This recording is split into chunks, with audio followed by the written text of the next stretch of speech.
انہی ایام میں محمد صلی اللہ علیہ وآلہ وسلم کا اپنے چچا زبیر کے ساتھ یمن کے سفر پر جانا ہوا۔ زبیر آپ صلی اللہ علیہ وآلہ وسلم سے ابو طالب کی طرح بہت محبت کرتے تھے اور شفقت سے پیش آتے تھے۔ محمد این علی۔ بسم اللہ الرحمن الرحیم۔ اب محمد صلی اللہ علیہ وآلہ وسلم 15 سال کی عمر کو پہنچ گئے۔ مکے میں وہ زیادہ اپنے چچا ابو طالب اور زبیر کے گھر میں رہتے رہے یا پھر بکریاں چرانے شہر سے باہر چلے جاتے، وہاں دن بھر بکریاں چراتے۔ انہی ایام میں محمد صلی اللہ علیہ وآلہ وسلم کا اپنے چچا زبیر کے ساتھ یمن کے سفر پر جانا ہوا۔ زبیر آپ صلی اللہ علیہ وآلہ وسلم سے ابو طالب کی طرح بہت محبت کرتے تھے اور شفقت سے پیش آتے تھے۔ زبیر کے بھائی عبداللہ جب وفات پا گئے تو آپ صلی اللہ علیہ وآلہ وسلم کی والدہ نے عبداللہ کا تمام ترکہ یعنی سرمایہ زبیر کے حوالے کر دیا تھا تاکہ وہ اس سرمایہ سے تجارت کر کے منافع انہیں دیتے رہیں۔ زبیر ایسا ہی کیا کرتے تھے۔ وہ مکے سے تجارت کے لیے دوسرے ممالک کا رخ کر کے وہاں سے سامان لاتے اور مکے میں فروخت کر دیتے، یوں انہیں اچھی خاصی آمدنی ہو جاتی۔ خوشبو مکے والوں کو بہت پسند ہوتی تھی اور یمن کی خوشبو ان دنوں بہت مشہور تھی۔ زبیر یمن سے خوشبو لاتے تھے۔ ان کا خوشبو کا کاروبار اچھا جا رہا تھا۔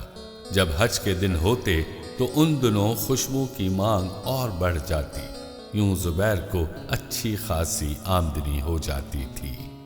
آپ صلی اللہ علیہ وآلہ وسلم اپنے چچا کے ساتھ یمن کے سفر پر جا رہے تھے کہ سفر کے دوران بہت ہی عجیب و غریب واقعہ پیش آیا۔ ایک جگہ راستے میں بہت سے لوگ جمع تھے۔ رش کی وجہ سے راستہ بند ہو گیا تھا۔ زبیر اپنے بھتیجے محمد صلی اللہ علیہ وآلہ وسلم کے ساتھ وہاں پہنچے تو لوگ پریشان حال تھے۔ پوچھا کیا بات ہے؟ ایک آدمی نے جواب دیا، ایک تاجر کا اونٹ بدک گیا ہے، بدمست اونٹ کسی کو قریب نہیں آنے دیتا۔ زبیر محمد صلی اللہ علیہ وآلہ وسلم کے ساتھ لوگوں کو پیچھے ہٹاتے ہوئے آگے بڑھے۔ آپ صلی اللہ علیہ وآلہ وسلم پر اونٹ کی نظر پڑی تو اس نے یک لخت بدکنا چھوڑ دیا اور سرزمین پر لگا کر بیٹھ گیا۔ آپ صلی اللہ علیہ وآلہ وسلم آگے بڑھے اور سوار ہو کر اسے راستے سے ہٹا دیا۔ اس سفر کے دوران دوسرا حیرت انگیز واقعہ یہ رونما ہوا کہ یمن جانے والے راستے میں سیلاب آیا ہوا تھا، لیکن جب آپ صلی اللہ علیہ وآلہ وسلم سیلاب والی جگہ پہنچے تو خطرناک سیلاب خشک ہو گیا اور آپ اپنے چچا کے ساتھ وہاں سے گزر گئے۔ ابو طالب کے زیر کفالت و تربیت محمد صلی اللہ علیہ وآلہ وسلم جوان ہوئے۔ اللہ تعالیٰ کی حفاظت و نگہداشت میں تھے۔ جاہلی امور اور بری عادات سے ان کو اللہ تعالیٰ محفوظ رکھتے تھے، کیونکہ ان کو دنیا کی امامت کے فرائض سر انجام دینا تھے۔ آپ بالغ اور جوان ہوئے تو قوم کے سب افراد سے مروت، نجات اور انسانیت کے لحاظ سے افضل تھے۔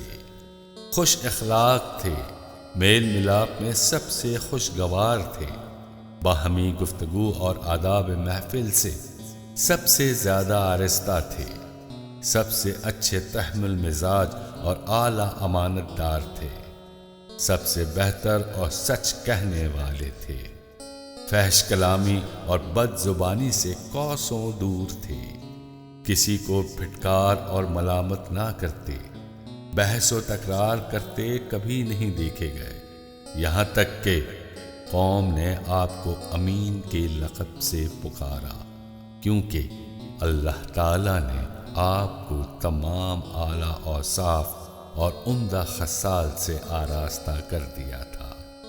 اللہ تعالیٰ نے آپ کو بچپن میں بھی ہر قسم کی لغویات سے محفوظ رکھا تھا۔ الف لام میم محمد این علی، الف لام میم محمد این علی۔